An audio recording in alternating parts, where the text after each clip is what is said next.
Hip-hop. Anonymous. Saturdays.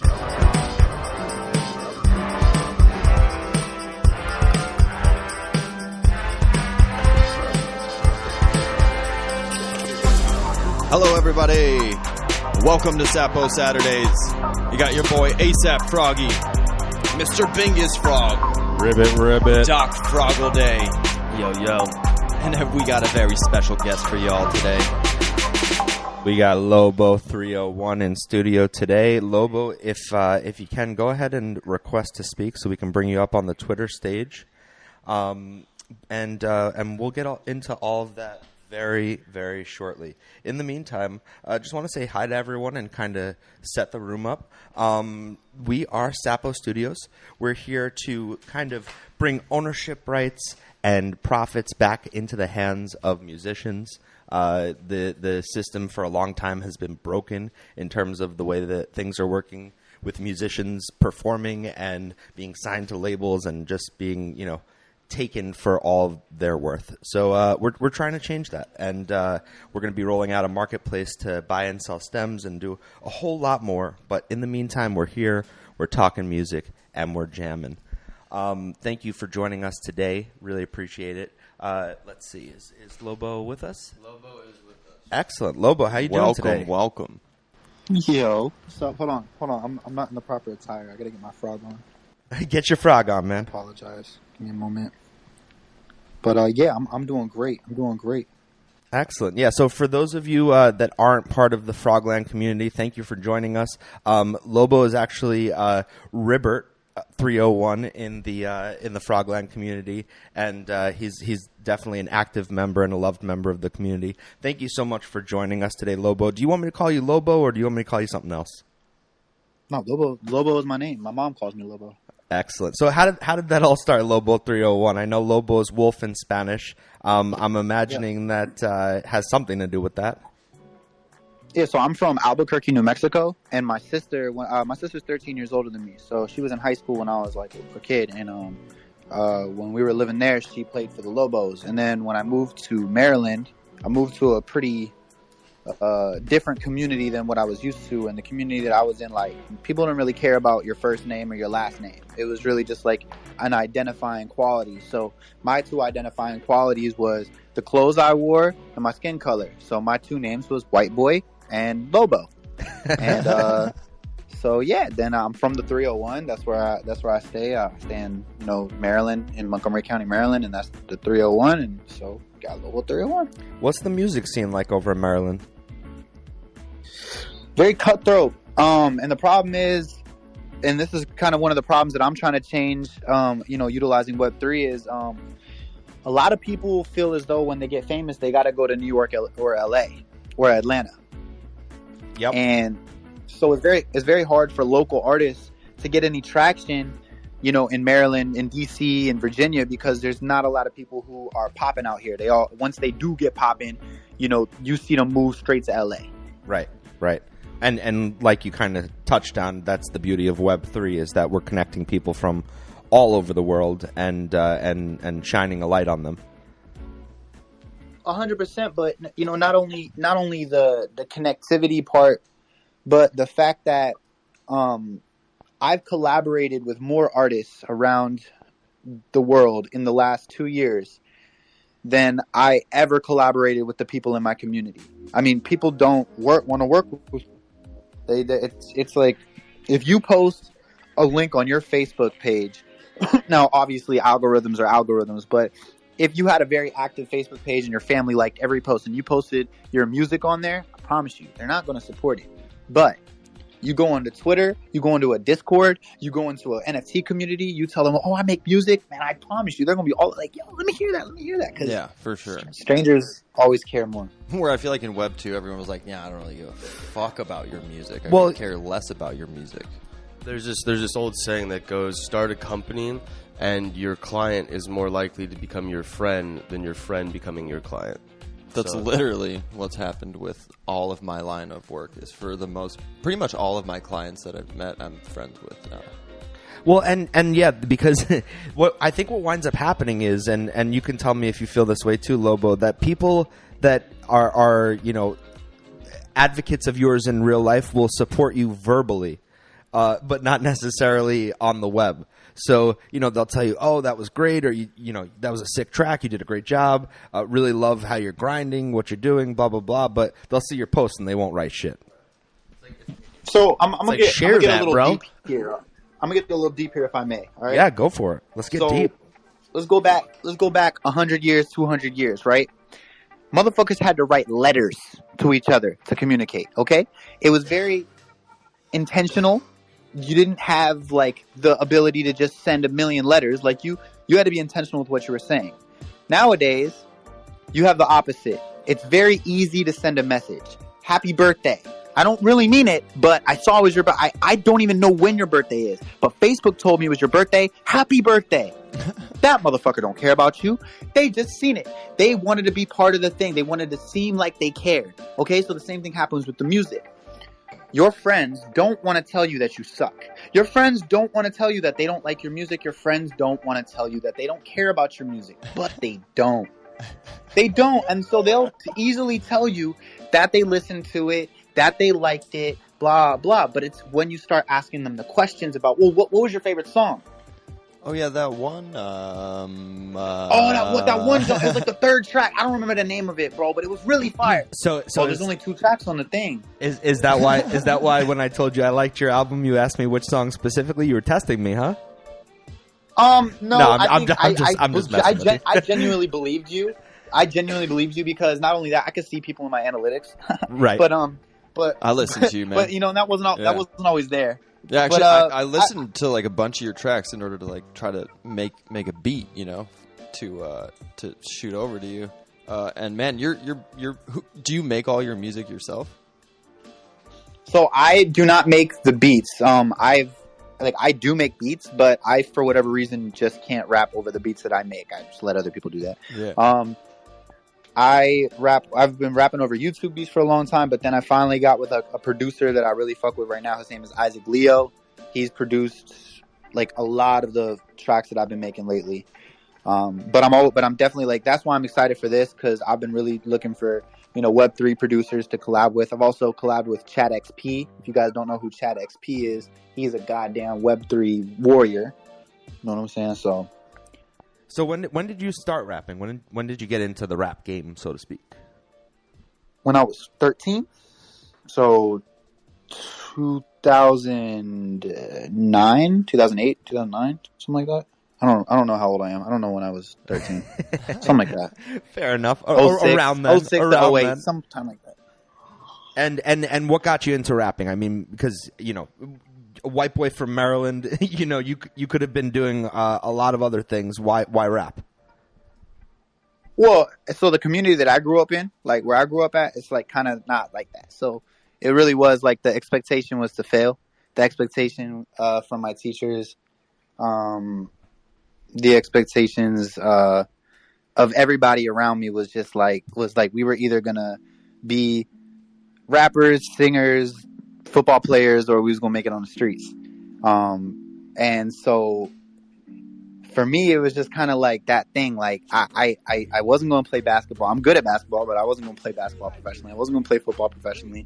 I wasn't good enough in school to like go to college. I never went to college. I'm just finishing up right now at audio engineering school, so like a trade school. Oh, that's awesome. But congratulations. like for me, it just that like rapping was just like a way for me to do something that I loved and possibly have a way out of where I was. But then early on in my life, I had kids, and so I started working jobs, and I've worked every job you can think of. But music's always been there for me. It's been my constant. Who would you say some of your biggest influences were when you were starting to get into the game?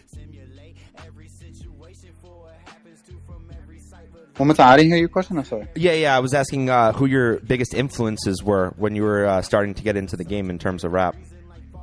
When I first started rapping, it was definitely heavy on like Eminem, Hopsin, 50 Cent, Mobb Deep, The Lost Boys. But as I got older, it really was like kind of constant with Kendrick Lamar. Yeah, I love Kendrick Lamar. Pretty much just Kendrick. And let me ask you, because I did ask Guap this last show, where do you stand on the East Coast West Coast divide? I don't think there ever was an East Coast West divide. I think I think motherfuckers people like to follow trends and like to follow things that are drama. And I think if you were to make a North versus South beef right now, everybody in America would be on it just because they love that shit. The media was able to pull strings, make a whole lot of money off of the shit, and it's unfortunate what happens to Biggie and Tupac. It's unfortunately what happens to a lot of artists when the media and the labels get into these big promotional games. But yeah, I mean, overall, it really is just all about money and fucking clout. It's funny about you bringing up Tupac and Big. I know Big always repped the East Coast. He was always NYC to the fullest, and Tupac obviously was like a big West Coast representative, but he was from Maryland, bro. Like, he was from the East Coast, so it's like interesting to see that kind of what you're saying. Like, there's sort of like this mirage, if you will, because it's like, okay, you can. You know what I mean? You can rep whatever you want to rep, but at the end of the day, like, music is music. Like, there is no like East Coast, West Coast like music of its form. It's like there is different genres that come from different areas of the map, no doubt. But at its core, it all has a similar significance, which is music. Yeah. I don't know if I said it. Yeah, no, music just transcends, right? And it's like one of those universal languages. Hey, Lobo, you still with us? I just was like kind of tripping because I thought I heard my voice in the background, and I was like, that's my song. You did, yeah. No, we were playing some of your tracks on low, and actually that actually brings me to my next question, which is, what would you like us to feature? Because let's get a little bit of your music out to this audience. Let's get them hearing what you're about. Whoa, what would you just like broke them up. to You hear? broke up at the end. Yeah, Twitter rugged you. Which song would you like us to feature so our audience can hear a bit of what you're about? Dude, I mean, like, anything on there. I mean, that's a great song right there. But honestly, like, All right, whatever's your favorite. We'll start this track from the top and we'll turn it up. Let's run it. Let's run it, dude. Let's hear it. I love it. I appreciate you, fam. This is called Honeyville. Welcome to Honeyville, Honeyville, Honeyville, Honeyville, Honeyville. Welcome to Honeyville. Welcome to. Yo, let me paint a picture with a mixture of the dopest lyrics that you ever heard. When they hear my music and they see me thinking, man, this shit is so absurd. It's so crazy how we twist the nouns and adjectives and spit these motherfucking verbs. In the beat you even hear a curve. Trippy to the point, the sticky, icky start to look all drippy like it's dripping honey. I'ma take it from my hand, palm filled with sand. Got a rubber band round a little wrist. When I grab the ganja, I'ma make a fist, and it melts inside like it's dripping honey. So she freaks out, try to take it from me, but it's all gone and it's too late. It's all in the sand, this bitch irate. She's like, you better buy me some more trees. She's like, yo, you motherfucking know me.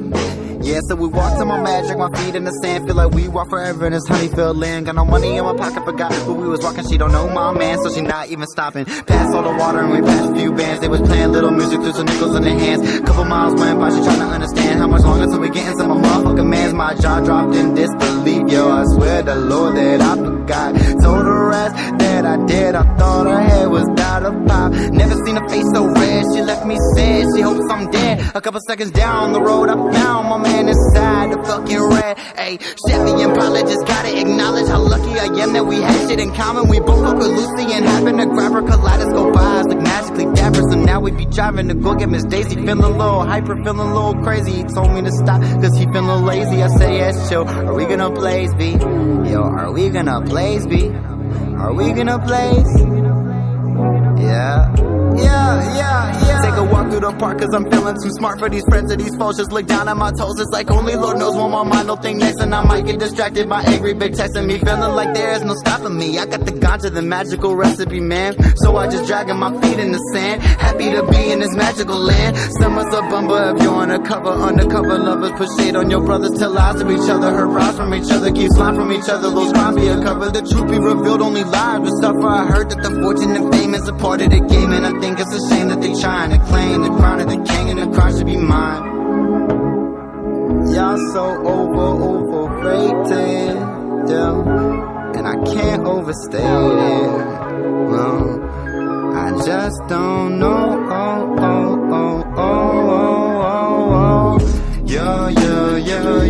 Yo, you said it was over, but now it ain't over. I never had closure, it feels just the same. I keep a lot of composure, control my exposure. Don't make me exposure, just part of the game, yo.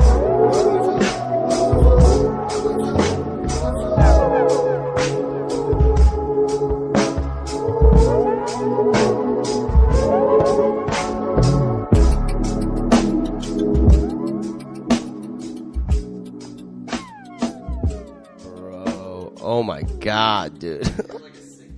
Dude, that is some straight heat, my man. First of all, the way you just so nonchalantly flow through them beats and switch it up, I'm like, damn, my man. That was sick, bro. I was just sitting here just bobbing. What's up? That joint's from like 2017. And as many songs as I've made, there's still people who will hit me up and be like, "Yeah, I really like this new song, but Honeyville's still my favorite." Yeah, bro, Honeyville's got a Honeyville's a vibe. That song is you know? awesome. Yeah, I like. You have a lot of different style variations that you go through, in that, you know what I mean. And it's just something I think that I just want to tip my hat to. Let me ask you a question, man. Did that same producer that you're working with today make that beat in 2017, or is that a different producer? Nah, so that beat is a YouTube beat. I can't even find it because I wanted to go back and buy it from him, but like, dude, I can't even find that shit.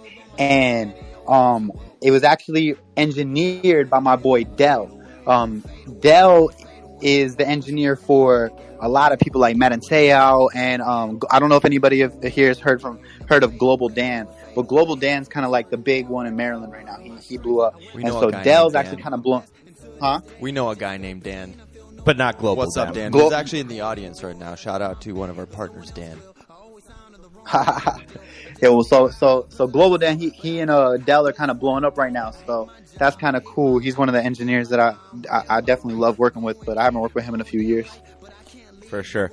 And so before you got in with like actual heavy hitter engineers and producers and stuff, you were basically just pulling beats off of YouTube and mixing your own stuff, on a computer? Well, it's kind of funny. So I've actually, so a lot of the engineers that I work with are, two of them are young or are older than me, and three of them have been younger than me. The three that were younger than me, I like mentored them early on and made them like want to be engineers, and then they surpassed me like crazy. Like went to school for it, all that. Like the school that I went to, three of the engineers that I work with went to the school before me. Well, actually, one of them is actually at school with me right now. And then the other two, they went to the same school that I went like way before me. But I've kind of like always been working with these guys. Like it's just always been that way. The beats side of it, I could never get anybody to just make me beats. Like those guys would have made beats for me, but I would have had to pay them a shit ton of money because at the time that I had first started, my boy Shane was working with this dude named Light Show. I don't know if anybody's heard of Light Show, but like they've always been heavy hitters and shit. I just couldn't afford them, but now they work with me and shit. But yeah, I mean, at the end of the day, even if you can't afford the most expensive producers or the most expensive tracks, it's what you do with what you got, right? And I mean, just listening to some of your music, you just absolutely crush it. So I do want to get into kind of the vulnerabilities that you show in your music, because you and I kind of spoke about one of your songs and how extremely raw it is, and I find that a lot of your music is like that. So is that scary for you to kind of put everything out on the table? No, I wouldn't say. I would say it's scary to live the life in general. It's scary to live life in general, but putting it on paper is a little more.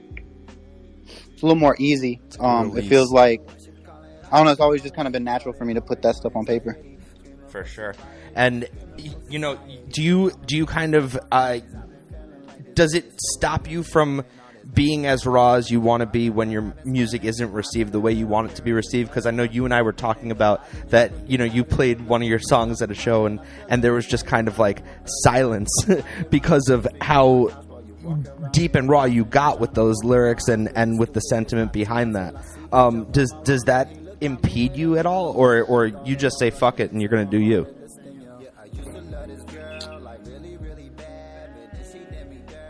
I'm definitely self-conscious. Like, I definitely, when I'm writing these lyrics, a lot of times, like, all right, so the song that's playing right now is called For the Streets. It's about my baby, basically me walking in on my baby mom with another dude. And when I was writing the song, damn, I'm thinking, is this too much? And so, like, I rewrote it a couple times because there was, like, it was really detailed at first. But I felt like maybe I should make it a little more subtle. And as I made it more subtle, it became more of a, you know, a clear, it just became more of like a clear vision of what I was trying to, of what I was trying to come across with it. Not, oh, you don't need to know my business, but some people have been through this. Some people like have actually been through what I've been through and they'll be able to relate. Yeah, I mean, that's definitely true. And, you know, I think what's really significant also is that there's a lot of musicians that write stuff, especially rappers, that write stuff that, you know, isn't necessarily the life they're living or the life they lived, the experiences they've had. They're just rapping about things that they think people want to hear about. And I think that it's, you know, clearly as an artist, you connect so much more with what you're creating if it's true. And if it's stuff that you've lived and experienced, and that just comes through so much, you know, when you listen to your music. I think so. I mean, that's one of the most rewarding things as an artist is when someone hits me up and goes, "This shit got me through the day. I was having a fucked up day. I threw on Gotta Go, or I threw on Reset, or I threw on one of these songs that a lot of people, you know, tell me gets them through the day." And that shit, that's why I keep writing music. Because a lot of times, like, I definitely deal with depression deeply. Like, I'm a single father of two. You know, their mom isn't in the picture at all. It's just me.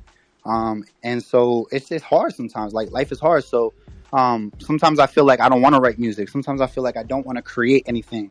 But it'll be out of the nowhere. It'll be like when I'm feeling the worst, someone will hit me up and be like, "Yo, I was playing the song today. Best shit ever." And I'm like, "Damn, bro, thank you." Like that, it really going now. Yeah, that's awesome, and that does give you the motivation to just push through because, you know, you're impacting people, and you know, like we were touching on earlier, music is just transcendent in that way. It doesn't matter the genre or where it's coming from. If it's really something that the artist is intentional about, and, you know, they're bleeding their truths into the microphone, that's going to come through. I do want to take a minute to reset the room for anyone that is just joining us. Welcome to Sapo Studios. Thank you so much for being with us today. If you are not a frog holder, that's okay. We're so happy to have you.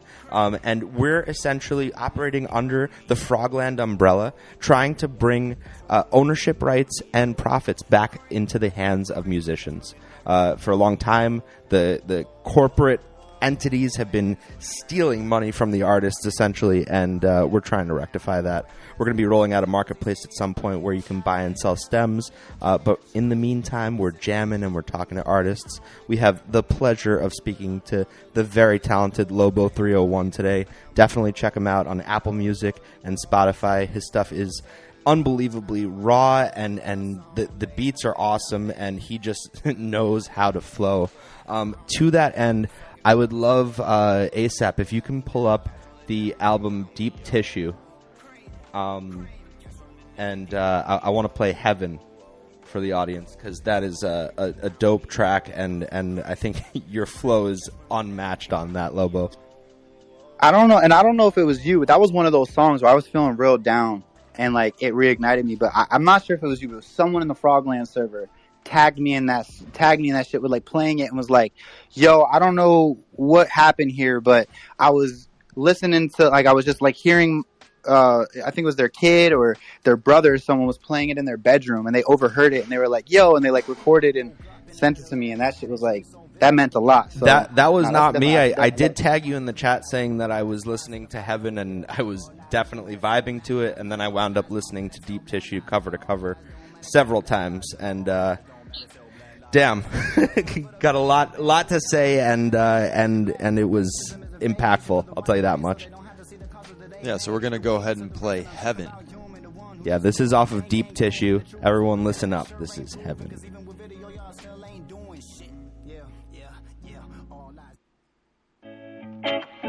Yeah, I call this joint Heaven.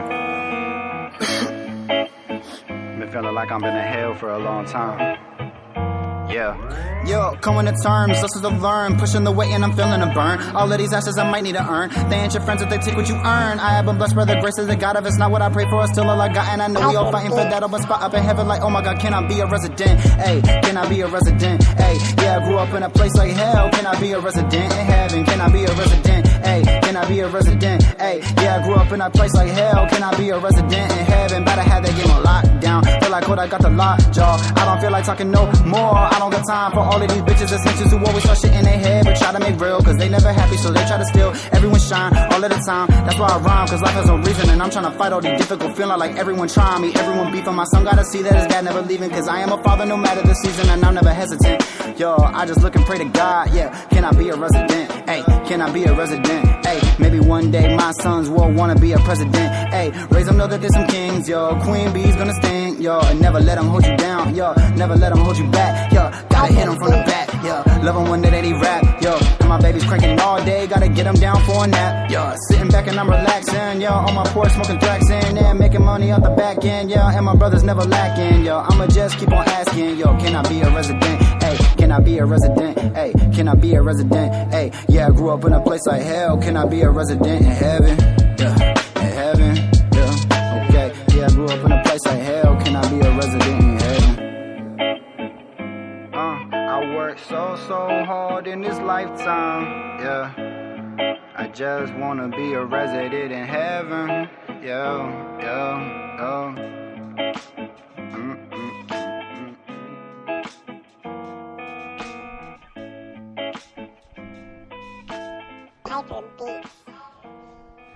I fucking love that track. Dude, it's so good.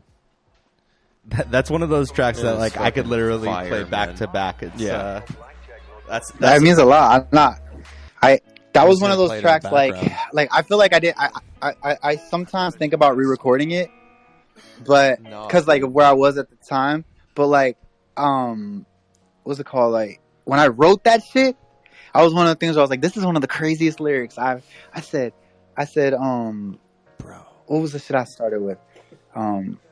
It's I said, lessons to learn, feeling pushing the weight when I'm feeling the burn. Damn, I don't even remember my own lyrics, bro. But it is crazy. That shit blew my mind. Just writing my own lyrics, I blow my mind sometimes. Is that a hard song to perform live? I mean, I know if you're not up and up on the lyrics right now, you're probably not performing that song live currently. But I'd imagine that you did at some point. No? I've never gotten to perform that song. Nah, I've never actually gotten to perform that song. Yeah, because I'd imagine that would be a very hard song well, to I perform think we live. got to set something up so that you can perform it live. Yeah, we actually. I would love to. We had the Avant Guardians actually here in LA, you know, do a set for the party and a couple other frog holders and, guests that we've had up on the show. So we'd love to, maybe in the future see if we can get you to do a set, my We man. were talking about hosting a party last time with the Avant Guardians, so Yeah. we got to figure that out. Yeah, We we're gotta figure it out. going to do a little something, try to figure out maybe if we Little can... Sapo Studio session. Yeah, find a venue that we all like and just party down, get some sick performers and get But it yeah, going. man, I want to ask you a question. Maybe you fly out to LA and party with us. Or hop out. I fucking love that. Hop out here. Hop out. I'll definitely hop out. Hop Hell yeah, you got to over. hop out. I want to ask you a question because we talked about it last time with Guap. Because he would download a lot from YouTube. He'd go to different websites and grab beats and then do what he would with them. And then the transition from that to working with a producer was, I think, monumental for him as an artist. And man, these tracks on Anxiety are fucking sick. I also listen to them back to back.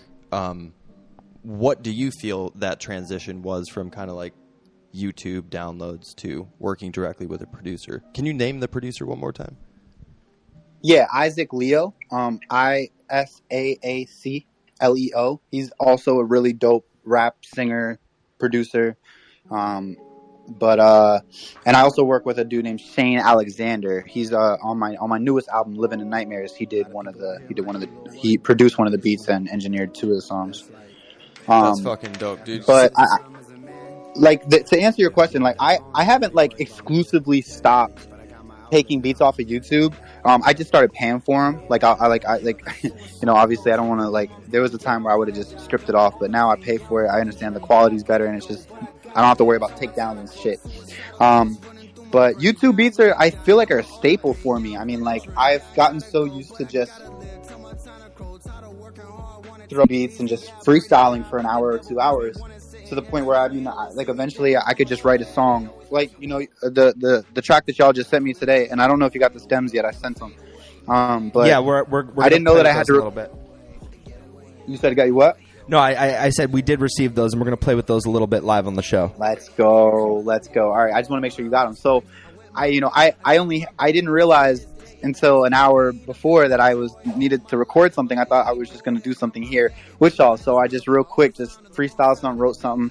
Now it's not quite as good as what I usually would do, but that's pretty much my workflow. Is I go into the studio, I go to Isaac, and I'm like, "Do you have any beats that nobody's using?" And he's like, "I'll play you a couple." And we listen to 3 or 4, and I'm like, "All right, I like this one." And we sit there for about 20 minutes, and I write something, and then I rap it, and then the rest of he spends about 25-30 minutes mixing it, and that's pretty much my music. And how often do you kind of go back and say, you know what, fuck it, I'm going to throw something completely fresh on this? Because I mean, we've talked about that on previous shows, where in any type of creative outlet, it's easy to get married to your first great idea and say, this is it. This is definitely the one. But sometimes you say, let me revisit this, and it winds up being even better when you go through a second time and try to see if you can do something different and new with it. I'm so ADHD, bro. Nah, I write like 5 songs a day. That's why I can't even remember my lyrics, because I write so much. It's like diarrhea of the mouth with lyrics. I can't help it. It just keeps happening. So I put them on paper. And I'll put them in my Google Docs. Like if you saw my Facebook notes and my Apple Notes and my Google Docs and how many lyrics I have, it's kind of sickening. Like a lot of people would love to steal my shit, like my hard drives and shit. But it's just a lot of lyrics. I love it. A lot of people have beats. I have lyrics. Yo, we have I think we might have a question or comment from another very loved community member by the name of Barefoot that just requested to speak. So we're going to give them an opportunity to maybe ask a question or comment on the dope tunes that we're hearing today. What's going on, Barefoot? Ribbit. Always happy to be here with Ribbit's fam. I tell you the truth, I was here with myself, yes, like bullshitting all around Discord and Twitter and checking out, all ecosystems. Then suddenly I hear like, I first of all, I see like Frogland, like straight ahead. I leave everything, I was thinking which space. I said, fuck it, I always go to support Frogilla, like hardcore. And then seriously, Lobo, like I was, moving my head, you understand? Like I was nodding my head suddenly to your beat. Yes, so that's why I decided to jump and give you a shout out for that. And as long as your lyrics are on the beat, and they are, that's what I felt. You understand? Because like I opened my chakra to your heart. So just wanted to come up and say big ribbit to you, and shout out to Frogland to give all artists opportunity to gain profits for whatever they do, because they deserve it. Yo, blessed be and big ribbit. We should all open our chakras. Yes, I love the way Barefoot said that. Open your chakra. Like I felt like my chakra was instantly opened. Honestly, I didn't even. There wasn't much work that needed to happen for Lobo's beats to open it up. So I mean, barefoot. You better go take a nap. That's a lot of energy passing through them hey, waterfalls. Yeah, you're right. Well, I'm trying to absorb it and then recycle it into a different form of energy. You know what I'm saying? Maybe even more creative energy. We'll see. But barefoot, I want to just say thank you so much. No, go for it, Lobo. Oh, my bad. Chop it up with Bear. I wanted to just say thank you to him. If you want to say something to him, please take it away. No, I was just gonna say thank you as well. And if you ever want to bob your head to the music and you want to open some more chakras, just Apple Music, Spotify, Tidal, all them shits. Lobo_301. Anytime, 24 hours a day. It's there. Yeah, and to that end, everyone that's here today, if you could, it would be really great to support all of the artists that we bring on this show. Like, share, listen, tell your friends. Definitely follow, get that music out there. Hold that shit up at your next pool party. Yeah, when you're jamming with your friends outside, having drinks. Somebody's like, "Wait, hey, what is this slapper over here, man? What you playing over here?" You be like, "I saw Lobo 301. What you know about that, boy?" Yeah. Yeah, so definitely get the word out there and definitely check out some more Lobo stuff. Maybe you could illuminate the audience a little bit, Lobo. So when I asked you to send over the stems, you said, I'm going to send over a wet track and a dry track. Can you explain what that means? Yeah, so when I recorded it, I don't like my voice, so I put some reverb, delay, and compressor and some EQ. On my voice, just so I could make it sound what I wanted to sound like. But obviously, if you guys are mixing it, then you don't want any effects on it, so you can put your own effects on it. Plus, you're probably not using the same DAW as me. I'm using Logic. Y'all probably are using Logic. I'm using Logic. Oh shit! So I could just send you the session file. God damn it! I would have just done that. But anyway, the point is, still do that because there's. Continue. So to answer the question, wet means with effects, dry means with no effects. That's all that is. Got you. Okay. And in terms of the tracks you sent, do you know which track you wanted us to use of the 4? No. So I gave you. So what I'll do is, now that I know that he's on Logic, I'm just gonna send him the session file, because this will be a lot easier. But basically, what I was doing was I was sending you I was sending you the stems, which is each of my vocals, so that you would have put them on the beat in the right time and then mixed them the way that but this will be a lot easier. Got you. Yeah, and also just for the audience so that they understand, there's essentially 2 ways of doing things when you're editing either video or audio between different programs. If you and the person that you're sending it to are using the same program, you can send them a session file, which means literally the edit that they were working on within the program, so that you can kind of just pick up from where they left off and you can change things and do whatever, but it's all laid out there for you. The other option is to have them send the individual stems and you put all of that stuff together in whatever program you're using, which is absolutely a way that people do things as well, and it's something that we're moving towards. So people don't have to be using the same equipment or the same software, but if you are, you can share session files and it makes it really easy to continue working where someone had left off. No, everyone just go get Logic, all right? Just make our lives easier. No, I hate Logic. No, listen, Pro Tools is not working for me right now, which is not good for me in my argument. But but I have to use Logic because it's the only thing that'll work for me right now. But I don't like it. Yeah, I mean, it's funny because I forget who it was, but we had someone on recently that was saying, there have been a lot of programs that have come out or updates that have been, to use the pun, no pun intended, instrumental to a lot of artists in moving their music forward. But some people just like sticking with what they know and will not move to a new software, even if it's updated, because they're so used to what they've been working with for so long and it works for them. And, well, for me, don't break what's not broken, right?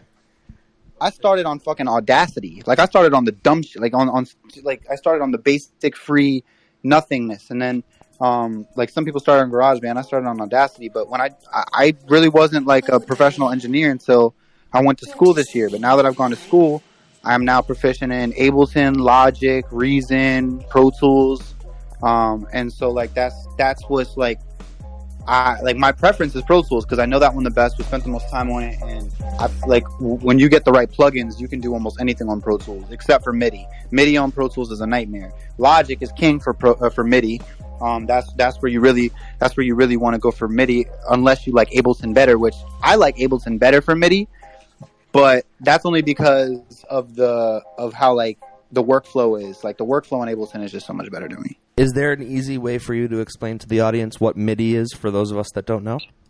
Yeah, MIDI is musical instrument digital interface. Got you. Okay. So it's just so like all the electronic. So anytime you hear like synthesizers or like a artificial piano or guitar or any of those sounds, those are MIDI instruments. If they're not the actual instrument, but it's the digital representation of the instrument, it is MIDI. Were you always just a vocals guy, or do you play any instruments? I've played trumpet, I've played drums, I've played pretty much everything, but I've never like really stayed with one to become great at it. Got you. I could probably pick up trumpet and be good at it still. It won't open. The AAF file you sent me. Of course it won't. Fantastic. And then sometimes you send a project file, even if you are using the same software, and it doesn't work. That happens. That's technology. Things aren't always going to work out the way you want them to. Ribbit. But sorry, seriously. Now I got GarageBand. Yes, I'm sorry to interrupt. Yes, now I know like I'm a noob. Yes, but like if I send you like an Opel file from GarageBand, can you work with it? No problem. Because most of the people that are not into music probably can just download the app and bullshit some lines. Yes, and having some channels. So possible. Yeah. So the answer to that question is, oh my bad. Go ahead. No, go for it. The answer to that question is, when it comes to GarageBand to Logic, yes, because Logic and GarageBand are both Apple. They're created by Apple. They're the same product, basically. GarageBand is like the light version of Logic. But even if you're using another software other than those two, if you were starting in GarageBand and someone were to create a WAV file or create a stem and then export it as a WAV file, that can be used in another software, no? Yeah, 100%. If you export the tracks as audio files, you can do that. But the problem is, then you have to take those audio files and you have to line them up, right? The same way that they had them, as opposed to me sending the AIFF file, which will open up for you and just be the same file that I was looking at, the same exact thing that I was in the same place. Yeah. Are you usually in the studio with your producer? Or engineer when they're finalizing the track, or do you just lay it down and then they fuck with it on their own? I always am there with them. I go record it with them, and I mix and master with them. Awesome. And I assume that working with them for a long time, you've become more proficient in the language, and it's made it easier for you to communicate exactly what you want on the track. Yeah. Well, also me going to school really helped. For sure. For sure. But yeah, like just being, I mean, it's really all about comfortability, and I really like to be consistent with who I go to, so I don't try to go to like 3 different producers or 3 different engineers. Try to stay with like 1 or 2. So that helps me just with workflow and being able to know I'm gonna come in, I know whatever his mood is gonna be, this is what we're gonna get done. Right. And for the most part, from what I've listened to of your stuff, it's all been solo stuff. Have you collaborated with anyone musically? Yeah, but not in a long time. I've tried to, but it just never really works out. Either the most recent one I did was in 2021. It's on it's one of my only songs on what is that social audio platform? SoundCloud? Audius. Like one of my only songs on Audius, but it's like nothing I'm proud of. Got you. So you prefer to work alone? No, I honestly prefer to collaborate. I just never find anybody. Like, I don't mean to sound cocky or sound any type of way, but I never find anybody on my level. It's always like people who are like just starting or who aren't like, who aren't really where I'm at yet, who like want to collaborate with me because they feel like I'll be able to like boost them to where they want to be or something. But actually meeting somebody who's on my level, like besides Chad XP, I collaborated with Chad XP, but he's a producer. He he didn't collaborate vocally. Right. So For sure. I'm definitely open to collaboration. I definitely want to work with other rappers, especially singers. Because the whole reason why I sing on my tracks is because I got so tired of not having background vocals on my tracks that I just started doing it myself. Well, I think that's kind of, part of what Sapo Studios is connecting artists from, in the same areas, in different areas. So maybe we can connect you with some people. I already have some people in mind in terms of, background singers for some of these tracks. There's a female artist that could definitely do some really cool shit with you. So I think we got to get some of those collabs going, because you have just so much awesome flow coming out of you that we need to get some of these collabs working. I'm ready, yo. Let me open this up to the audience again. If anyone out there has any comments or questions for Lobo, we have him in studio right now. We have the privilege of speaking to him. Now's the time. So go ahead and raise your hands in the Twitter space, and we'll try to bring you up.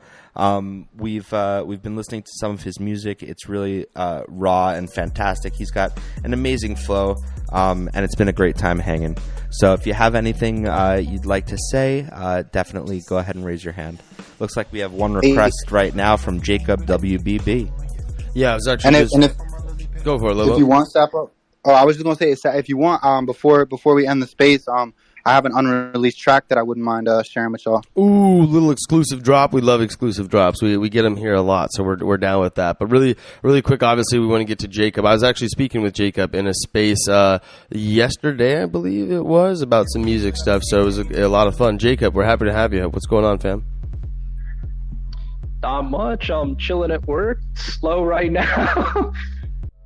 Thank you for joining us today.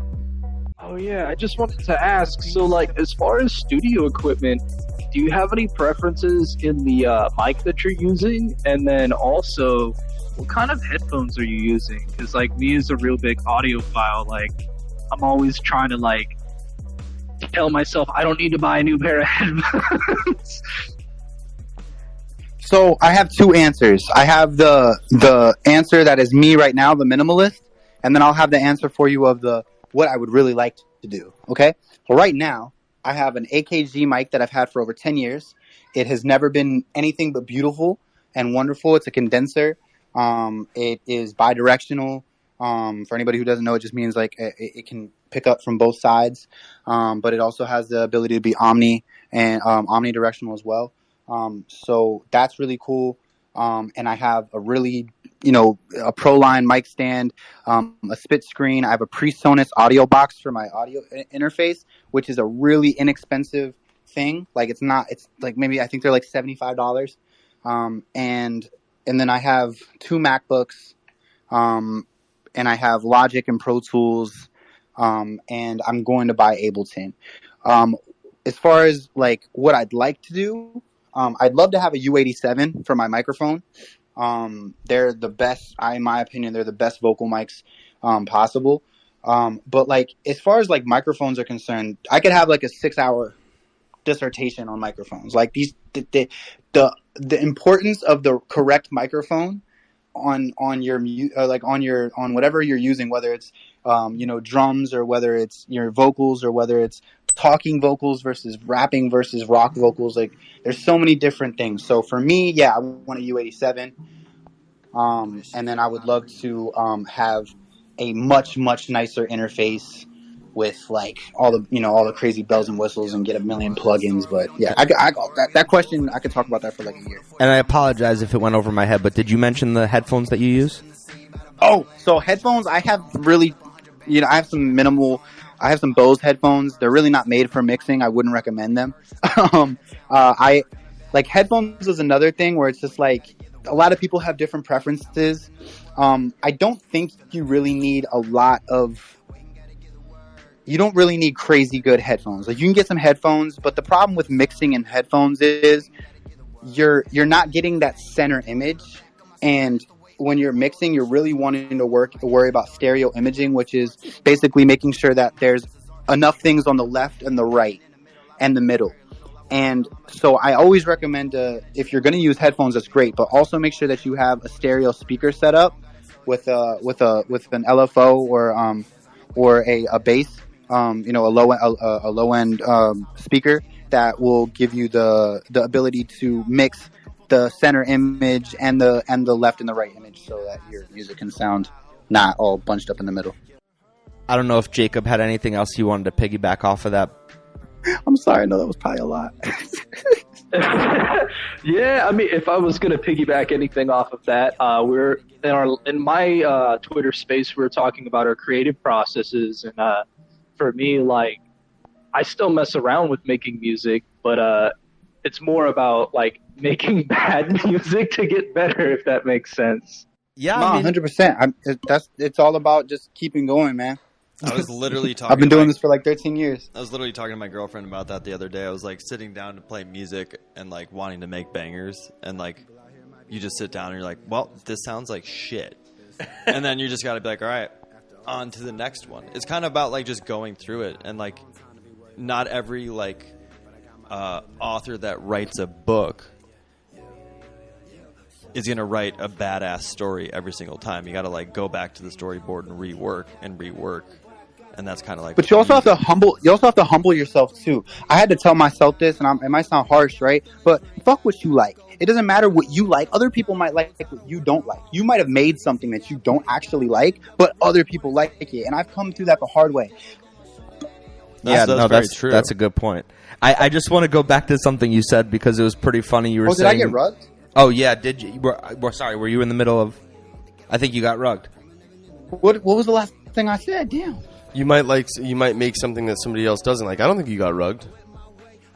You might have been in the. Oh well, no, I don't know. That was the point I was trying to make, but I did say more stuff. But yeah, go ahead. What was you about to say? No, I was just going to touch on what you said about the headphones because it was funny. We were setting up this morning, and I happen to have a pair of Bose. And you know what? I don't know shit about buying headphones for the studio, but I bought these for work a while back because everyone has heard of Bose, and I thought I was buying a nice pair of headphones. So I'm sitting here thinking I got great Bose headphones for this session, and I go to put them on, and ASAP's playing something through the headphones. I'm like, this sounds like shit. It's peaking all over the place. He's like, yeah, no, that's your headphones. I was like, what?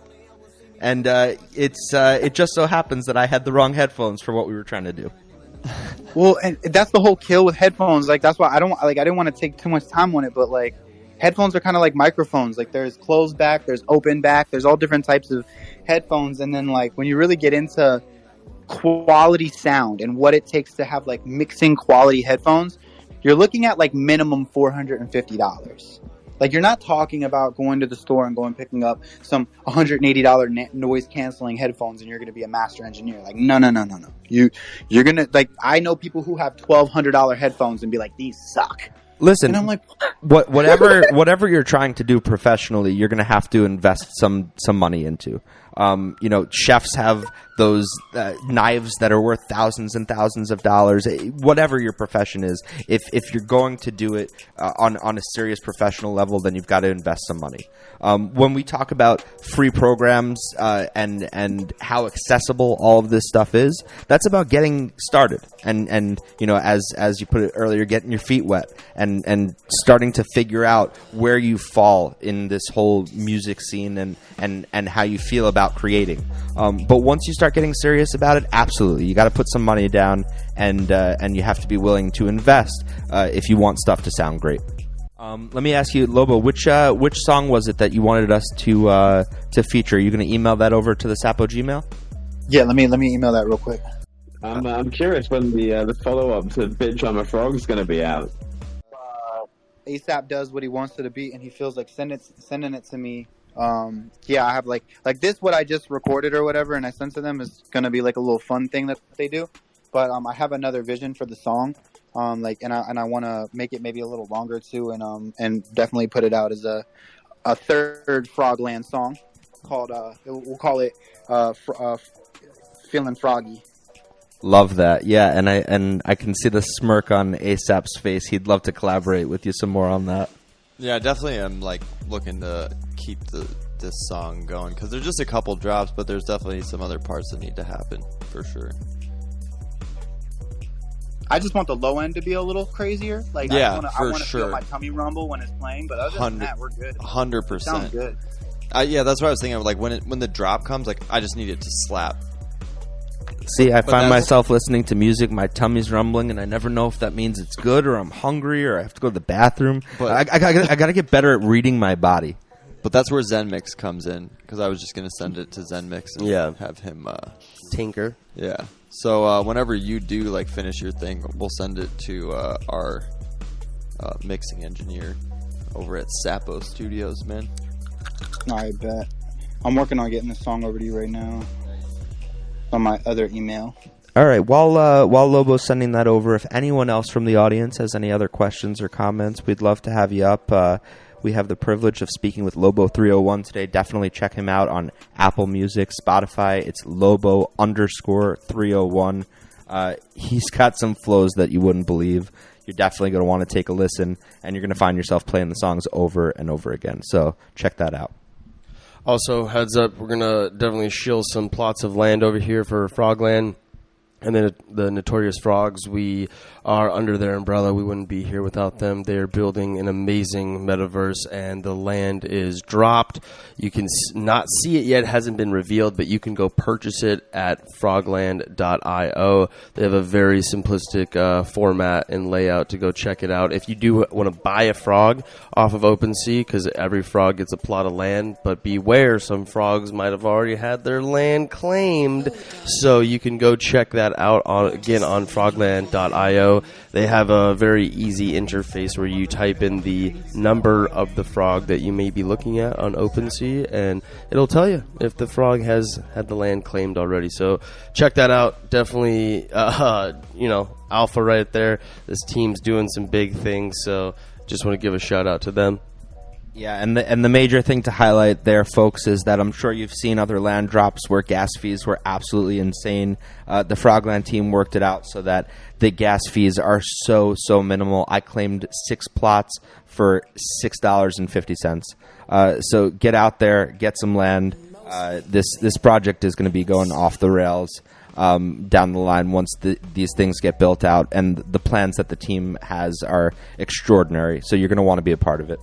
Remember, And definitely join the Discord, because the Discord has the alpha. And if you want to hear more about or see more about what Sapo talking about, they just dropped some pretty crazy game views the other day. So yeah. and remember, check out. it ain't a bear market. It's a builder's market. It's a frog market. Frog market. That's right. So get It's just a game involved. Frogs building. I sent that track. I don't know if you got it yet, but it's called Industry Blues. What do you got over there, ASAP, aka Shia Papoose? I got Industry Blues. Industry Blues. All right, let's get into some man. I don't know how raw this is very going to be. experimental. This is, industry blues. You got some deep shit that's going on in this industry that we're trying to flip up on side its head. So I can only imagine what's going to be happening in this one. A real quick intro. This is an Isaac Leo beat. I went to the studio. I said, I don't have anything written or anything to record today, but I came here because I'm feeling shitty. And he said, well, what about this beat? I sent this to you before, right? And I was like, okay, I did write a little bit of something. I did write a little something to this. Okay, let's go. Throw it on. And we recorded it, and this is what it is. Love it. And I love how music can just change your mood, your attitude, and really make you feel good. Even though I'm not someone that is making music all the time personally, this is Bingus over here. There's certain songs that I'll put them on, and no matter how down I'm feeling, just listening to those songs completely changes my attitude.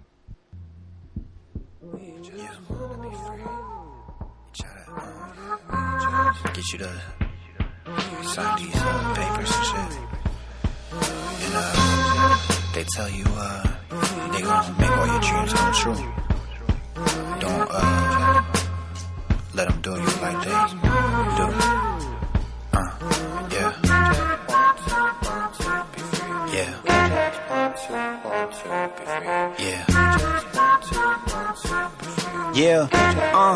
Yeah. They try to tell you what the game is. Ask you wanna be famous. They say they give you anything in this world, so just name it. And what's the payment? You're so dummy, it's worth more than plain money. The industry run by mummies who hide in the dark. Sunny images and they nightmares. Have to combat the light so they never fight fair. Might dare an angel of light to come travel light years to fight here in the worlds of the earth and make the fight fair. You got a mind of your own. You wanna hit the liquor store and get a bottle of Patron. Cause you was dancing in the club and heard it on the song. You think they rich cause they a rapper, all they got is a loan. Yeah, all you got is a loan. They treat us all just like a Labrador and throw us a bone. Yeah, all you got is a loan. A contract intact with the devil to make all these songs. Yeah, I'll tell them that I'll be famous, but they gon' tell me all these reasons why I shouldn't be patient. They tell me sign a deal, Lobo, or you never gon' make it. Then gonna change up all your music and you gonna be faking. But we gon' come to all your shows. Can you get us backstage, bro? We was hoping you get famous so we get us our own dough. You need a logo, song cover, I got all that. Just take me out this hell I'm living in with all these raps. We just wanna be free. We just wanna be free. We just want to be free. We just want to be free. We just want to be free. We just want to be free.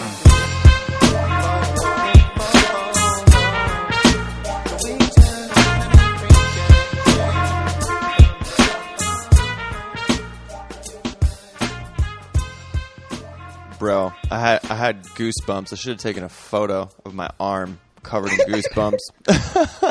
I'm just looking over at the other two dudes here in the room, like showing them my arm, like, guys, look at it. That was a sick track, and it sounded to me like something that I could have heard on the show The Boondocks. That cartoon, when it was on, they always played some fire tracks, and that song was so cool. Live band, need fucking live performance of that with a live band. Dude, that would be crazy. As soon as possible. All you got was a loan, bro. Oh, dude, like I've always you think they rich because they a rapper? No, I said you think they rich because they a rapper. All they got is a loan. Right.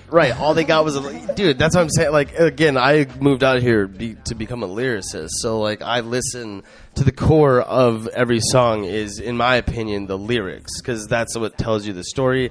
I don't know if that's like a very deep dive discussion that I don't want to get into with everyone today, because that you can swing both ways all day. I'll probably be a hypocrite 40 times in that conversation too, because I love the beats just as much. But your lyrics, bro, what you're saying in that are just like the epitome of what we're trying to change here in this space, and what I think a lot of artists have seen and dealt with and have experienced in these ways. So, bro, holy shit, man! Yeah, just like, bro, you smoked that one. I as well had some goosebumps. We almost did like a little goosebump party over here. Nah, can you believe I didn't like that when I first recorded it? So, like I said, Dude. Don't ever care about like what you don't, because I looked at my boy and I said, I hate this, and he said, bro, you're tripping. Yeah, you were tripping. Now, do you think you were tripping, or you still don't like it? No. I definitely listen. So You were tripping. Tripping. I have a 4 and a 6-year-old, and I play all my songs for them. And my oldest is honest with me. He'll be like, I don't really like this one, or I really love this one. This junk, he tells me to put it on. He'll be like, can you put on the We Want to Be Free junk? I'm like, yeah, sure. Like. See, so kids are brutally honest, so that's a good that's a good test. That's a magnificent song. It's you should be proud. Yeah, what's awesome also about that is I liked how Bingus asked you beforehand, do you play any instruments, and you said the trumpet, and you said you could probably pick the trumpet back up out of them all, and that would be your strongest instrument, and the trumpet was in that song. I was like, bro, and I love brass. I love brass so cool, in songs. Like, it reminds me of almost like old school Kanye. You know what I mean? Where like he's like bringing these old even like Noose. Well, so that's what. So I'm saying like the college certainly can't dropout. take credit. Oh, my bad. No, sorry. No, go ahead. Oh no, I must have it cut you off at the end, but I just want to say, like, I certainly can't take credit for the trumpet playing, but like speaking on the Kanye part, like that's the magic of Isaac Leo. My boy Isaac has been perfecting his sampling over the last 10 years, and this boy is fucking mean. like really mean. Like I go in there with an idea. Like I came in there with the song running or Got Me Running by Lenny Williams, and we broke that song up into 3 parts and made probably the craziest hip hop beat I've ever made in my entire life. I gotta hear it. Like, Yeah, I want to hear it too. Do we have that? All right. Can we play it? I'll send it. I'll send it. Yes, let's go, bro. Your boy over here too. He has some sauce. That's what now I've I because was of literally the thinking about the sauce too. Shout out to Joe from the Avant shout out Guardians with Joe, the sauce. Avant Guardians. We love them. Joe does some deep dive sleuthing on the internet to find Their sauce. old school Japanese like beats and Funk commercials, and funk. And that's how he finds his sauce. So it's just like it's awesome too to find or hear how everyone finds their sauce. You know, like what is your sauce? I personally like to go to Trader Joe's. They make great sauces. Okay, Lobo though. What kind of sauce? Like out of every sauce that we could describe, like your boy Isaac's sauce has. Like, are we talking like this is a chipotle spicy? Like, is this some like Raisin Cane's fry sauce? Like, what kind of sauce do Shout we out have Burbank here? Raisin Cane's. Yeah, shout out Burbank Raisin Cane's. It's Frank's hot, boy. Come on. Okay. Stop it. Frank's hot can go on anything, so that's Stop good. That shit go on anything. That boy. goes Stop on it. anything. With the brass in that song, it was also very reminiscent of some of the stuff that Kendrick has been doing. And so when you were saying that Kendrick was one of your influences, that definitely comes through on a track like that. Shit. Hold on. It has meaning. Like it has like relevance to an actual, societal issue that's taking place. I love that shit. Well, and that's what we were saying earlier. The whole reason why I'm here. I know we're just meeting and everything, but I've co-founded a lot of shit. I kind of was in the right place at the right time for a lot of shit, in the NFT space, and so because of that, like I made music early for NFTS Tips. I made music early for Pizza DAO. I made music right away for the Frogs. I've made music for projects that aren't around anymore. I've made music for projects that will probably be here forever. And so the whole reason why I got into the NFT music space was because I saw, like, bro, I put all this time and effort. Like I spend $40 an hour in the studio. I spent, over $30K on school to become an audio engineer. Like, I've really invested money into this shit. And when you look at how much I've made over the last 10 years of music, I've made like $15 off Spotify, Apple Music, and all that shit. It's like deflating. Yeah, it's rough out there. Get into the NFT space and you actually get value out of your art. It's different. Bro, there's a stat that was out there that showed an individual made the equal amount that they would have by creating. An individual, an artist, made the same amount that they would have made by making 50 NFTs of the album or the song that was streamed. So I think it was 1 million or 10 million times. So you would have had to stream this song 10 million times on Spotify to get the same amount of cash or ETH equaled to what made with the 50 NFTs. And that wasn't royalties connected to that or anything like that. It was just fans that liked the music. And that's something that I always spot or hit on this show, is that music is a different form of art, where like if we go to the Smithsonian and we see some dope pieces and we're like, oh, that's cool, I don't feel like I own that piece of art later on. But like when you hear a song that's nostalgic to you and you're with that friend, or maybe you hit that friend, I'd be like, yo dude, that's our song. Like, and then you remember us back in the day, like jamming to that song, like doing this or doing that. Like Gabriel and I just doxed you, bro. Shia and I over here, we always say when we were going surfing in Laguna, like, because there's this old motor in, like, in, and we'd be like, motor in, like, and that song, like, anytime I hear that now, like, it has, like, ownership. Like, we feel ownership over music that we don't actually ever own. But with NFTs and true fans, like diehard fans, and what we're trying to do and what we're moving forward with, true fans will have the ability to take place in investing and joining the growth of their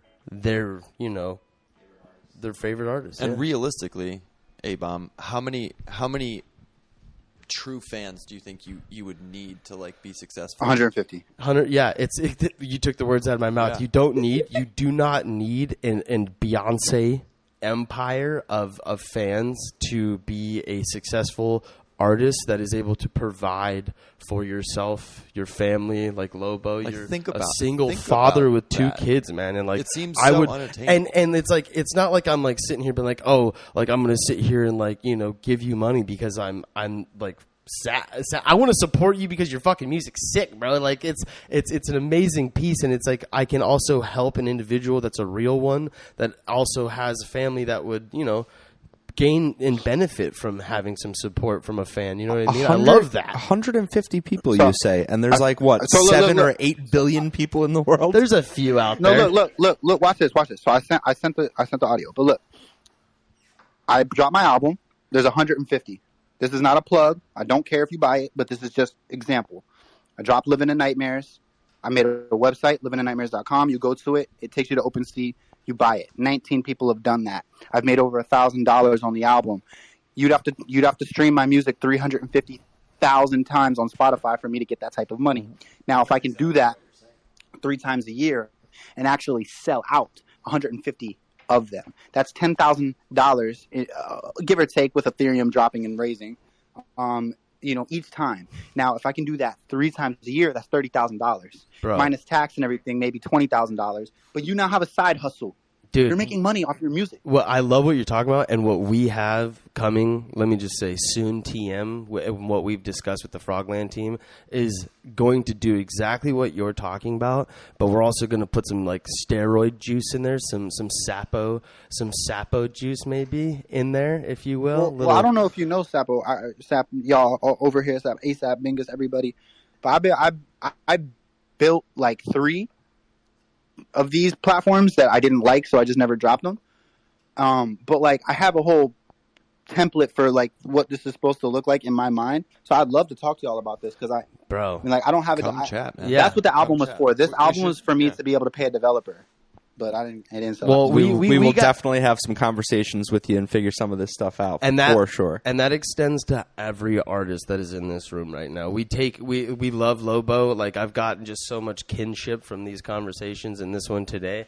But like if there's any artist that has any, common ground with just being in any genre of music, it doesn't need to have like, a rap beat or anything like that. We welcome everyone, but we also want to support you as an artist and make sure you get your dues and that you're paid in the right way and that your music finds like the fans, like the 150 fans that it needs to, and also placement. We've worked with musicians that I've seen their music, not because of us, but I've seen because of the people that we know and have some sort of connection to. They had placement on shows like Shameless. I was watching Shameless. I was like, oh shit, bro. I was like, that's Naked Elephant right there. I was like, that's awesome. So also having these connections to do certain things like that is what we're moving towards. So Lobo, this has been just an epic conversation. Yeah, man. do us a favor, Lobo. For those of us that missed the website, please repeat the website and how to spell it for your album, so that anyone that wants to go buy it can go do that. Also, I'll go ahead and do that today. Yeah. Also, what's the price in ETH and all that good stuff? Like, let us know. Like, give us a good old fashion shill right here. Like, do it hard. You know what I mean? You're our guest. You should be shilling your shit. I don't like the show. Did you get that beat? I will do it. But did you get the beat? He has we got the beat. He's loading that up right now. All right, hold on. I'm pulling it up right now because I don't even know which way that it did. It was $75. Now it's like 20 or something. Okay, like come on, guys, like $20. Like, and I'm gonna go get one. I not. know you degens are it's buying zero- shit it's- for more than It's 20 zero bucks. point. It's 0.2. It's 0.222. Great number, which is $29.89. But if you want to get, obviously, you can just go to OpenSea and find it, Living in Nightmares, or you can go to LIVININ nightmares.com. And and if you're on a desktop, you can look at the FAQ, which is gives you all the information about what's it called? Who the artists are on the album. So it talks about Isaac Leo, Shane Alexander, and Chad XP, some of the other people that I worked with on the album, and it talks about what you actually get with the album. I promised 3 high quality music videos with the purchase of the album. I have 1 done already. Haven't dropped it yet, but it's coming to all the holders pretty soon. That's sick. And yeah, I mean, there's a lot of info on there. So livinginnightmares.com, but it's also just straight up on OpenSea. That's awesome, brother. I dig that. That's awesome, and shout out to Isaac Leo because his shit with your shit. That's some good shit. That's some big shit. Yeah, that's some good shit. No, but and I do have to shout out, like, one more time. I do have to say his name, Shane Alexander, bro. Because, like, before Isaac, like, if it wasn't for Shane, I wouldn't have ever met Isaac. And Shane also was like, he wasn't my first engineer that I ever worked with, but he was the first one that I had just that connection where I could just go and we just made beautiful shit. I just dropped a song on Spotify and Apple Music. It's on the album, so I dropped, I think, 3 or 4 of the songs from the album on Spotify, on Spotify, Apple Music, and all that. But like the rest is, it's straight for the album. But one of the songs is "Say You." "Say You" is produced and engineered by him, and it's one of my favorite songs that I've ever made of all time. So I do got to shout him out too. Yes. Isaac is fire, but Shane is also fucking great. Well, see, that's what I love. Also, like you're giving the shout outs to those, like the flowers to those that you feel those flowers should go to, and that's what it's all about in this space, man. You want to pay the dues you want to give the dues to those that are due. That's a lot of dues. It's also nice to recognize where you came from and who helped you come up, like he was saying, because it's. Go ahead. It's also more about. I'm a rapper, right? I'm a singer. I'm a rapper. I'm a vocalist. I make lyrics. This is not my music. This is their music, really. Right. Right? And like that shit is never talked about. We talk about, oh, I fuck with Drake's music. Oh, I fuck with Lil Baby's music. Oh, I fuck with Kendrick's music. Who's making the beats? Yep. Why don't we never talk about that shit? Like, they're the ones who really doing it. Like, yeah, what Kendrick does lyrically, what Kendrick does musically is phenomenal.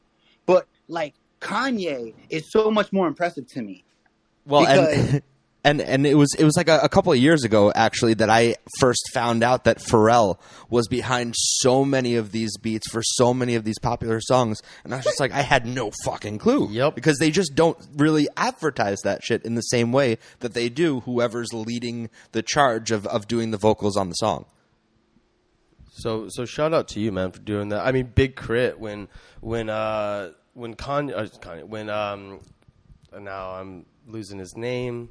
Our boy in Compton, who we've been talking about. Young Bugatti? No, our Kendrick. Thank you, Kendrick Lamar was. He dropped in. A lot of people were saying, like, in Control, he was dissing some people and whatnot. And Big Crit, who makes his own beats, gave a response to that because Big Crit is a Southern rapper who he called out, and everyone's like, "Who's Big Crit?" And they looked him up, and it's called Mount Olympus. And bro, it reminds me of you in a lot of ways, man. Like making your own beats and just like that song made me, bro. But you know what I'm talking about?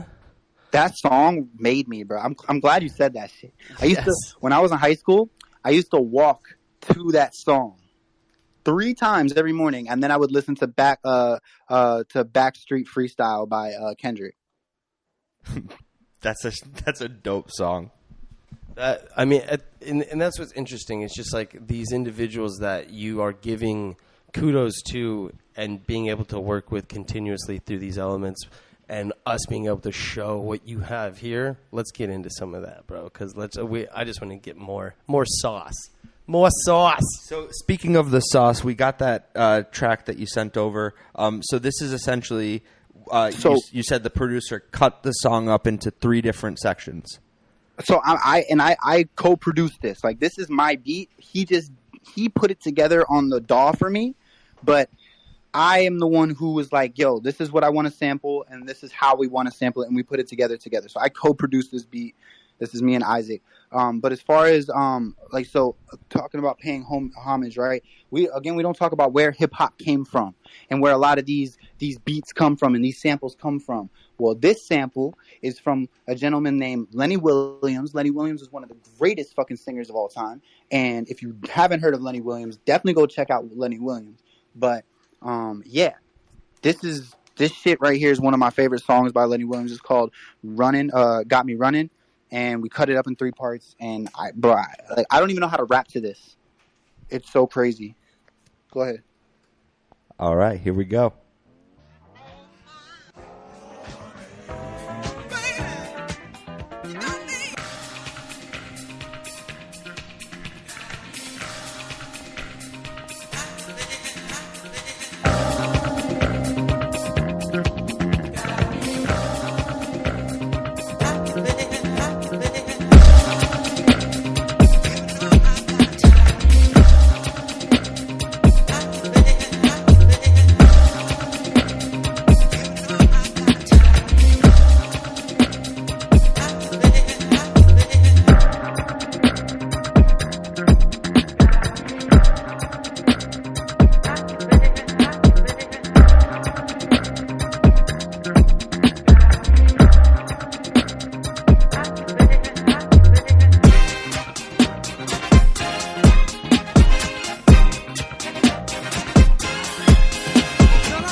That was awesome.